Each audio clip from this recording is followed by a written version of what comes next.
Me entregó el libro y comencé la lectura con interés, pues el tema me intrigaba. Pero debo confesar que también con cierta aprehensión y condescendencia por tratarse de una obra prima. Sin embargo, ya en las primeras páginas una gran sorpresa se me iba revelando. El autor de ninguna manera escribía como un aficionado. Narraba con un lenguaje propio de un escritor avisado, además de demostrar en la construcción de su novela una correctísima técnica de entramado que distingue una buena novela histórica, lo que se me hacía difícil creer que fuera el trabajo de un escritor que daba sus primeros pasos.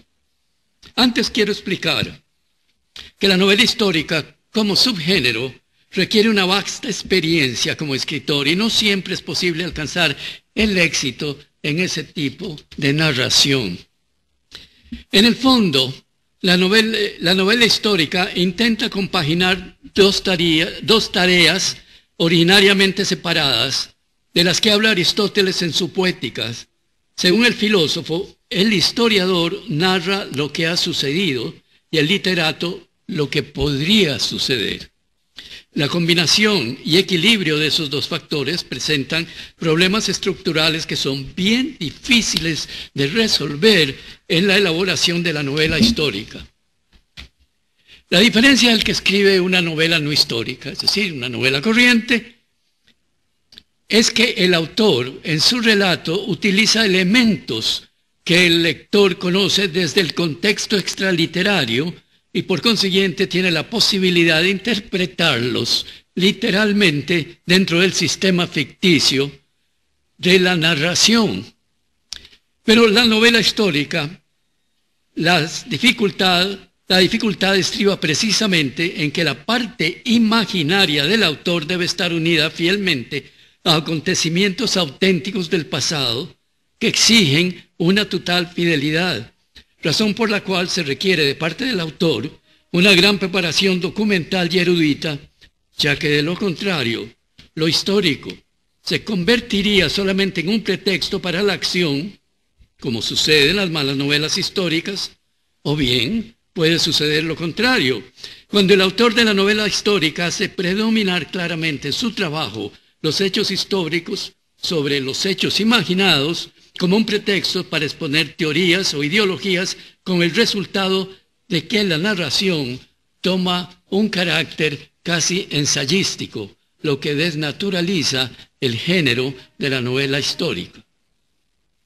Ninguna de esas situaciones se presenta en la obra de don Rodolfo Leitón, porque el balance entre el discurso literario y el histórico están perfectamente equilibrados. Desde un primer momento nos atrapa el carácter de su personaje protagónico, así como el creciente interés que nos insta a querer saber y enterarnos de los acontecimientos históricos que tuvieron lugar en la construcción del Canal de Panamá, los que llegaron a consumar también la independencia de ese país.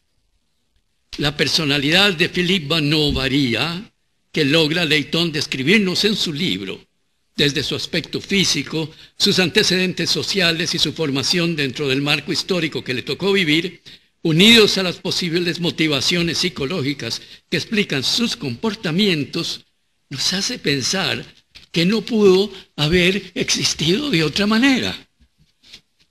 Lo conocemos cuando el joven idealista estudiante de la Escuela Politécnica de París se va a recibir como ingeniero, pero lo seduce la obra titánica de Ferdinand de Lesseps en Suez, a quien conoce a su regreso a Francia, en una conferencia que da en París para obtener el patrocinio de la construcción de otro canal al otro lado del Atlántico.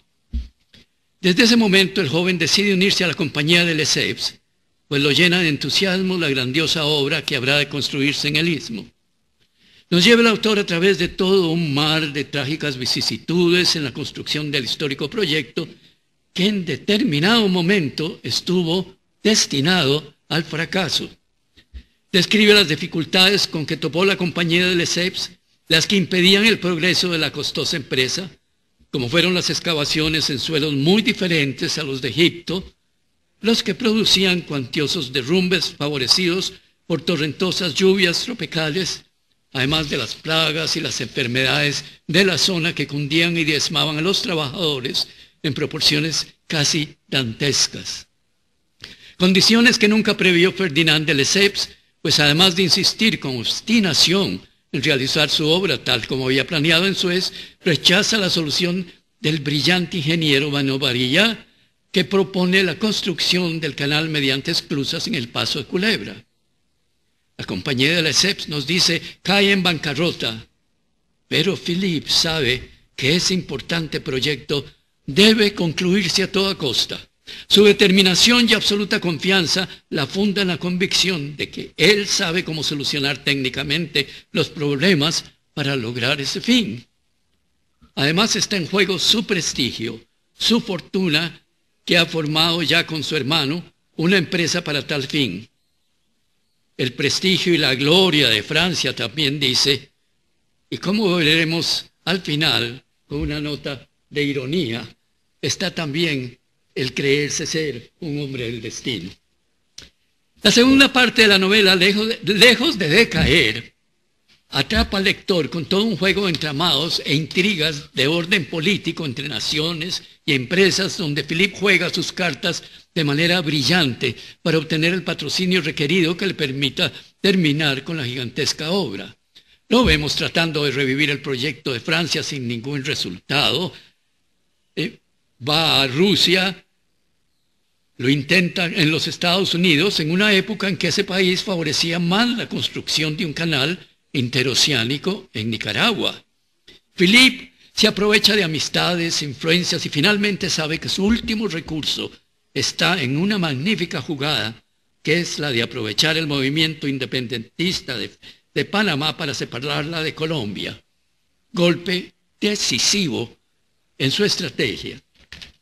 En esta parte, el escritor Leighton lleva al lector con un ritmo de suspenso, créanme, como si fuera una novela de Dashiell Hammett. Vemos a Philippe ejerciendo brillantemente sus habilidades de cabildeo con diversos sectores políticos de los Estados Unidos. Su visita a la Casa Blanca y las conversaciones con Teddy Roosevelt son todo un acontecimiento literario dentro de lo que pudo haber sido un asunto tratado a porte-fermé entre dos personalidades fascinantes.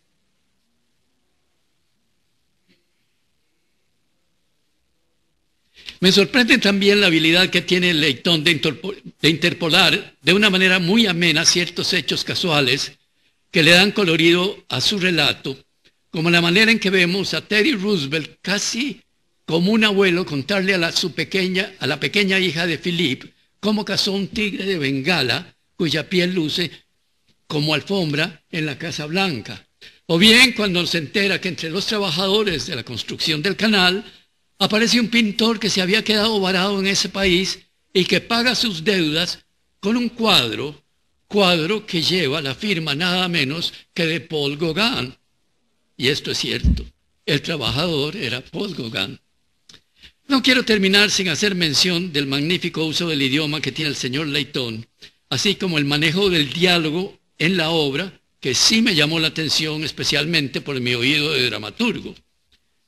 Debo decirles que el señor Leighton entra de paso firme y definitivo en mi criterio a nuestro mundo literario, por lo que le doy mis más sinceras felicitaciones y espero que sus siguientes obras, las espero, donde auguro un brillante futuro como escritor costarricense y creo yo que también escritor que va a salir de nuestras fronteras.